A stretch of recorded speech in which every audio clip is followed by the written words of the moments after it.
the face of the PFL, the 125-pound women's tournament winner. So long and rangy. Put away. There's one who's really interesting, who's this monster. She's terrifying.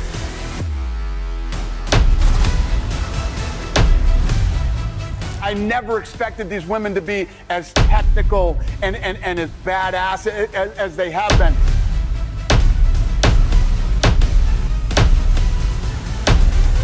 You could be the face of women's MMA. You're on that path. It's there.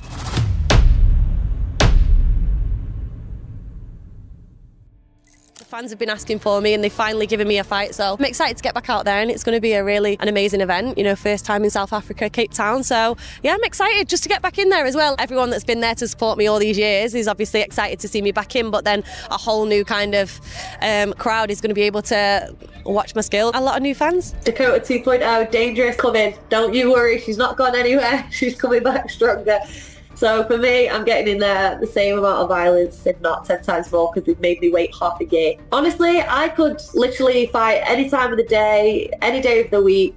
Like, you could just put me in the cage and I'd just go for it. So for me, it doesn't really matter where it is, when it is. I'm going to be ready. Sumiko Inaba, the opponent. I mean, obviously, she's got an impressive record as well. Maybe not as well known as you at this point, but 8-1, a formidable opponent. I guess, what do you think about her? Yeah, I mean, when they come up with her name, like, you can't turn your nose up to fighters like that. You know, she might not have been around for a while, but I mean, 8-1, 9-1. She's kind of been around longer than I have in this Bellator and MMA world. So for me, she's going to come for it. And these are always the most dangerous fighters, you know, the ones that don't have anything to lose, you know, so I've got to take it serious and I'm ready for it. I think it'll be a really good matchup as well. Like, she's a little bit more of a striker. She'll grapple as well, but I feel like she's going to stand and trade a little bit. So I'm excited. It's a great matchup and a great girl as well. I've seen her around in the tournament last year and she's always super nice, so I don't really have anything bad to say about her. I feel like me and PFL have been on a journey. Like, I'm a little bit of an example for kind of the next generation. It's setting off PFL Europe as well. I feel like UK fighters over there now that I know, it's like I kind of started it off, you know, now like we know loads of UK fighters that are on the Europe scene and they're all kind of progressing. It's nice to be an example. I quite like it. Like, if the UFC went away, the PFL will probably take up the slack. PFL is going to get people to pay attention. There's one who's really interesting, who's this monster. She's terrifying. Big fight coming up July 19th against Sumiko Inaba. Dangerous is back in the cage and she's going to bring the violence. So don't blink. It's good to be back. She's a little bit more of a striker than she is a grappler. I feel like she does both, but she will stand and strike. So could be a good striking match. We'll see. She's definitely going to bring it. You have to take girls like that serious because they've got nothing to lose as well, you know. But super nice girl too, but we're fighting each other now, so I guess that doesn't matter. Her record's 8-1, so you know, you've got to take girls like that serious. She's not, you know, somebody that hasn't proven herself for sure, so it's nice to be back in camp again, full of bruises, just taking it fight by fight. And like, me and PFL are in talks at the moment still. We're still figuring a few things out, so you know, I haven't really got much direction just yet, but I know that they are going to keep me busy. They have to, so you will see me fight again this year for sure. I'm just trusting the process, concentrating on this fight. I'm happy to be back out there, and we'll see what's next. The PFL should keep the UFC out of their mouth. When is Dakota Ditcheva going to the UFC? I think people now, with me beating Tyler Santos, they want to see like what else I'm capable of, so it's got to be something more.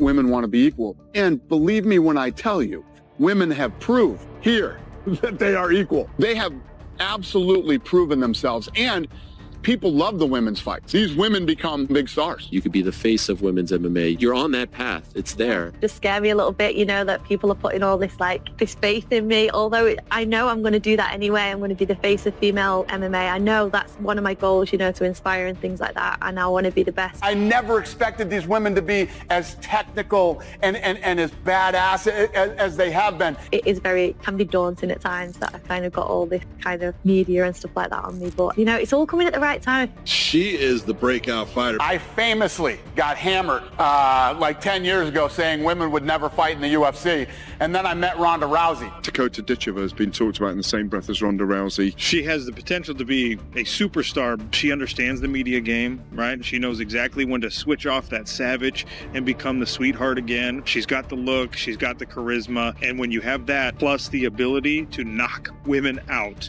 like she does, the sky's the limit. How old were you when you first did any kind of martial arts? I was 4. In your first fight of any kind, how old were you? 4.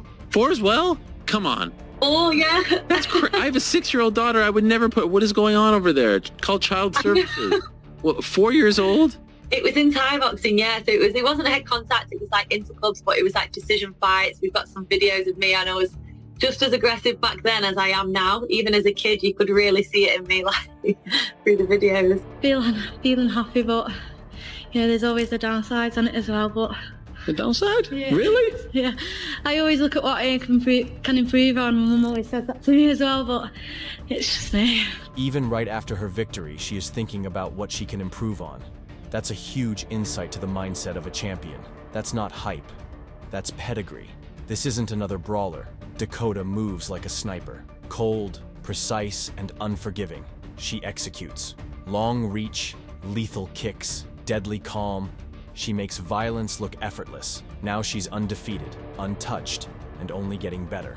Ronda Rousey and things like that. Ronda was quite a big, person for me to look up to. So yeah, they were like the people that I've watched. Obviously Shevchenko and Joanna from Thai boxing, so like their journeys were similar. I think that's why I gravitated towards them a lot. How do you not let all of this get to your head now? You're now, you like you said, you were all over the place. You're being pushed. They seem to be really behind you.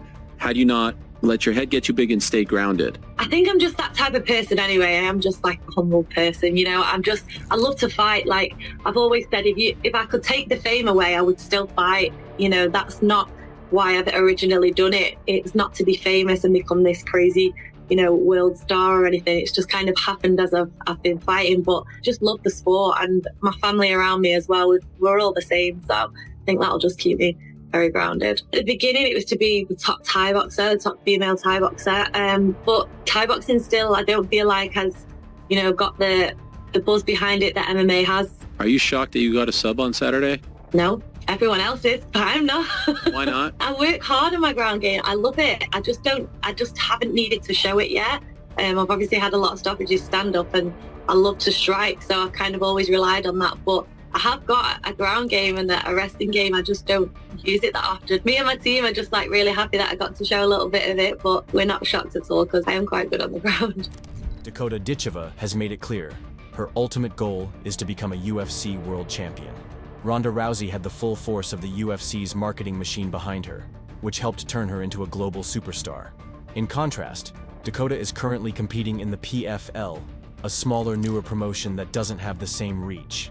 Despite that, she's already built a huge fan base and racks up millions of views on social media thanks to her knockout highlight reels.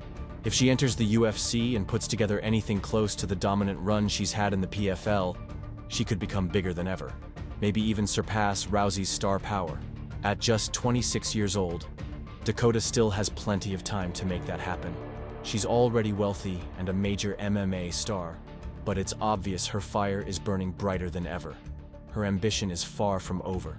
The move to the UFC is the one thing both fans and Dakota herself are waiting for. If it happens, we might be witnessing the rise of the biggest women's MMA star of all time. With her pedigree, knockout power, and rare mix of confidence and humility, Dakota Dangerous Ditcheva is the future of women's MMA. Hit that like button if you agree, and let me know in the comments. Do you think she can surpass Ronda Rousey's star power if she makes it to the UFC cage?